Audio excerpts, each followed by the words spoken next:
સદગુરુદેવ કી જય, સત્ય સનાતન ધર્મ કી જય।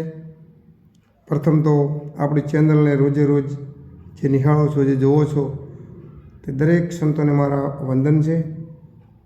તેમજ જે નવા ચેનલ જુઓ એમને પણ વંદન છે। બાકી જેને મારી ચેનલ ગમે, મારા શબ્દો ગમે, તો દરેક લોકો કહેતા હોય છે ને હું એ કહું છું કે આપણી ચેનલને સબસ્ક્રાઈબ કરી લેજો, વિડીયો પૂરેપૂરો સાંભળજો અને યોગ લાગે તો બીજે અને તમે રિલે પણ કરજો કોઈ આપણા ગ્રુપોમાં, સંતોના ગ્રુપોમાં। કારણ કે આપણે તો ગમે ત્યારે સંતોના નામની જ, સંતોના જ્ઞાનની જ સત્સંગ કર્યું છે। બીજું કોઈ સત્સંગ આપણે કરતા જ નથી।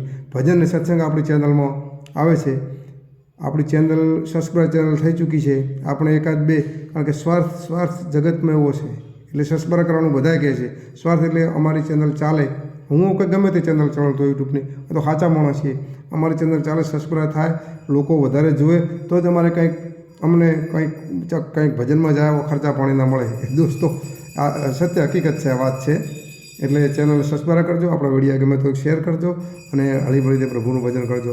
આજે આપની સમક્ષ ખુલાસો કરવાનો છે। આપણે ખુલાસો એ કરવાનો છે કે આ 5 તત્વો, બધા અમુક કહેતા હોય છે કે આ કાયા નાસ્તિક છે, કાયા નાસ્તિક છે, પણ આપણા 5 તત્વો અમર છે।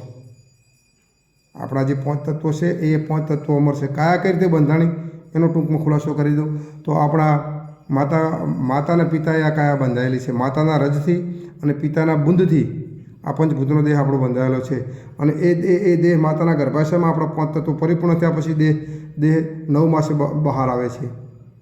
એટલે એ 5 તત્વો આપણા અગ્નિ, પવન, પાણી, પૃથ્વી અને આકાશ, આ 5 તત્વો અંદર કુદરતી સંગઠન એવું છે। 5 તત્વો ભેગા થઈ અને માતાના ઉદરમાં પરિપૂર્ણ થઈ જઈએ એટલે 9 માસે આપણે માતાના ઉદરથી આ પૂતળું, પંચભૂતનું પૂતળું બહાર આવે છે અને બહાર આવ્યા પછી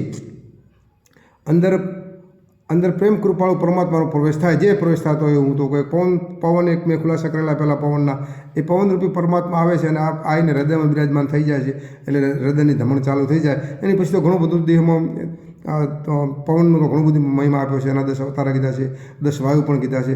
પણ આજે આવીને સીધો પવન હૃદયમાં બેસી જાય અને હૃદયમાં આપણી ધમણ ચાલુ થઈ જાય, એ ધમણના હિસાબે આખા દેહની ક્રિયાઓ આપણે ચાલુ છે અને પછી આપણે ધીરે ધીરે પળે આપણે શ્વાસની ક્રિયાઓ ચાલુ થાય એટલે આ દેહ આખો કાર્ય કરતા થઈ જાય છે।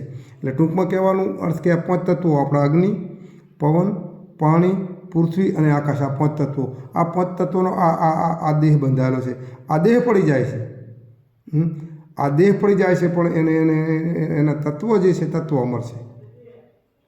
આકાશ તત્વ જો પોલાણકાર, જગતમાંથી પોલાણકારનો નાશ થવાનો, આકાશ તત્વ અમર છે। પવન તત્વ, પવનને કોઈ દિવસ કંઈ થવાનું, પવન પણ અમર છે। અગ્નિ પણ અમર છે અને આ પૃથ્વી અમર છે અને જળ પણ અમર છે। આ 5 તત્વો જીવનમાં મરવાના નથી અને કોઈ દિવસ 5 તત્વોનો નાશ થવાનો નથી, એટલે 5 તત્વો પણ અમર છે। ટૂંકમાં ખુલાસો કરવાનો અર્થ મારો શું કે બધા કે દેહ પડી જાય છે, તત્વોને અમુક નાસ્તિક માનતા હોય છે, તત્વોને અમુક નાસ્તિક તત્વ અમર છે। જે પરમાત્મા અમર છે, તત્વો પણ અમર છે, કોઈ તત્વનો નાશ નથી થતો।